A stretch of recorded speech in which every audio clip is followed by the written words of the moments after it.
Hey, Dustin Tibbetts here, financial advisor with Jazz Wealth Managers.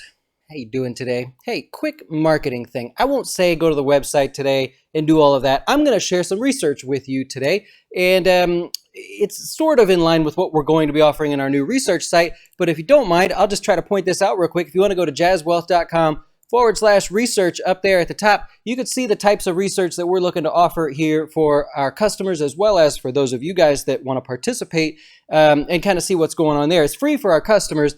You can see it's only $13.99 a month for people that want to participate, but really geeky sort of in-depth research. If you want, you can leave your email down on that website there, and we'll let you know when it becomes live. Just want to throw that in there. And today I'll share some of that research with you, as I have been doing as well on the closing beat. Well, the last couple weeks, Mondays, really on Mondays, if you look at our FinTips videos and look at the Monday videos, we've been talking about dividend investing and how to improve on it. A lot of people just pick a high dividend, and that's fine, but I always want to know what's the most efficient, geeky way that I can get the best and most out of an investment. So we did individual stocks. Maybe you'll check those out. I'll see if I can link them above. But also, today we're going to expand and go into the ETFs, okay? So I want to give you some considerations. Let's just dive into it. You guys, enough of this stuff already. All right, here we go. So what I'm going to do is on the screen, I'm going to show performance of really some of the top ETFs that people like to look at. I know some of the ones. These are the ones I like to share here. What you're looking at. And here, I can just do this for you. Show the ticker. Let's do it this way. There you go. So now you can just see we're looking at the XLRE, the ICF, which is the one I typically show on the closing beat because they're not too heavy in one individual stock. VNQ, that's a Vanguard product, and FREL, that's a Fidelity product. And so what I wanted to do is just kind of show the furthest out returns that I could. What you're looking at up here, now I can actually point on our charts. That's awesome.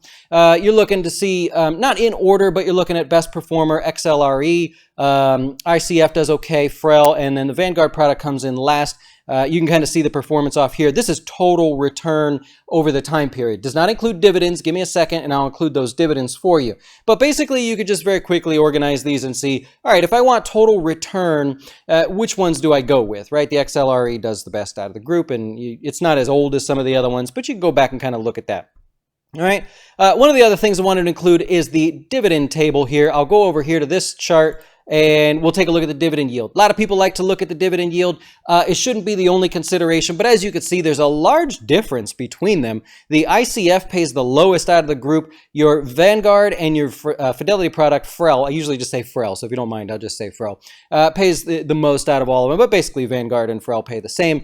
And XLRE is competitive, but not quite as much as the others there. So already, if you're looking at REIT ETFs, you're going to want to do a little bit of research there, right? You want to make sure that you're not picking like something that shows great returns but doesn't pay a lot in terms of total return. Total return would be the growth of the position, the ETF, like what it went from and gained over the years, including the dividend. So they would add that in there, and I'll show you that here in just a second. So you want to consider that as well. So we've got not only returns, those are easy, you know that, dividend yield or total return, of course, you know that. I want to keep going and focusing on my volatility. You guys know I'm big on the volatility here. So what I did, we'll go over to the chart here for just, we'll go back to this one. What I did is I actually plotted a couple of these ETFs in terms of their return versus their volatility. Don't let it scare you. I'm going to try to make this bigger because this is sort of small actually. But there you go.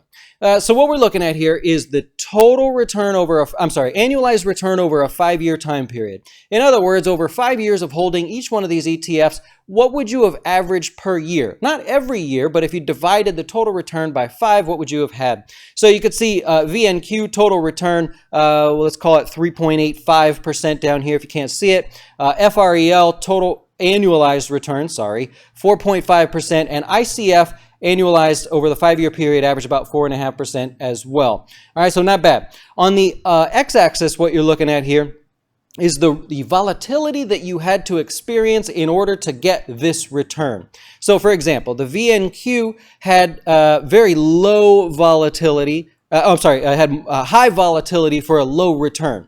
So you experienced the 3.85% average 5-year return, but you had to sometimes be up 7%, down 7%, maybe more. The return, I don't want to say it, the highs and lows of each year were really off there. It's a standard deviation. I just tried to oversimplify it for people paying attention and maybe aren't familiar with this stuff. All right, what I want to point out is up here. If you said, I just want the highest possible total return or average annualized return, you've got FREL and you've got ICF. Now, if you had to choose between the two right away, you know they're going to perform basically the same. If you had to choose between the two, which one would you pick? Well, hopefully you would do some research first and you would take a look and you would see which ones maybe have positions you're familiar with or want to participate in, but hopefully you'd be looking more towards FREL. Why is that?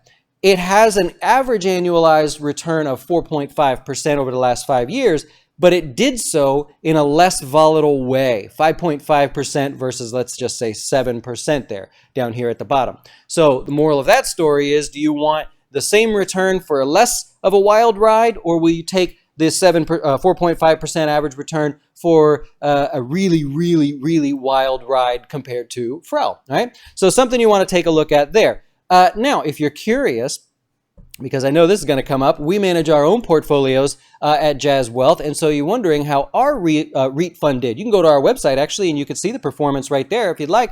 But what I'll do is go back over here, and I'm going to need to change these to total return because we report total return. So I'm going to go total return of all of these here. So now you have the total return of XLRE, ICF, VNQ, FREL, over as long as we can look back here. That's with the dividend included, so obviously those returns improve. And I'll add in our real estate fund, which we have a really fancy name for it here. It's the real estate fund, but call it by this number for the moment. Anyways, our real estate fund, you can see performance there. I don't want you to think that we somehow are magical versus other places. Obviously, we're happy with the performance. It's done well, but we make up that difference by overall yield. See, our real estate fund yields more than all of those other ETFs. And so our returns look a little bit better because of that. It's not because somehow we're magic stock pickers. We don't play the stock picking game here, but we have been fortunate in terms of the performance of the real estate fund. So let's wrap this thing up. You are thinking in terms of course, return. You want the best return. You'd like the highest dividend yield, provided that you have it in an account that you're supposed to be doing that in. Don't do it in ones where you're going to pay taxes and it's going to cause a whole mess, right? So you've got returns, dividend yield. Of course, you want familiarity. You want to make sure that ETF is not invested in, 15, like the VNQ, for example, the Vanguard fund. 12% of the VNQ is invested in a Vanguard mutual fund that's invested in REITs that are also included in the VNQ. So it's a little bit messy there how they do that. So anyways, you want to note that you're not invested too heavily in one position.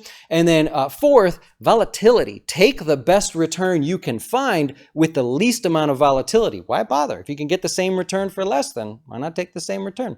All right, so that's all I wanted to cover for you. I appreciate you putting up with me a little bit here today, going a little off the rails and sharing some different things with you. You seem to like it. If you like it, give me a thumbs up, give me a comment, agree or disagree, whatever it is. We'll keep expanding on this into kind of different geeky ways. Also, we'll be doing this on our research site as well in extremely detailed ways. So I hope you'll check that out. Enjoy the rest of your day. We'll see you later.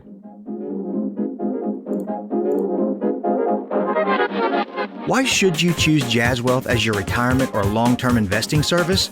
Our portfolios are managed by us, not some faceless mutual fund manager. Our private classes will teach you everything about investing and getting your dough straight. Best of all, our fiduciary standard means your best interest comes before ours.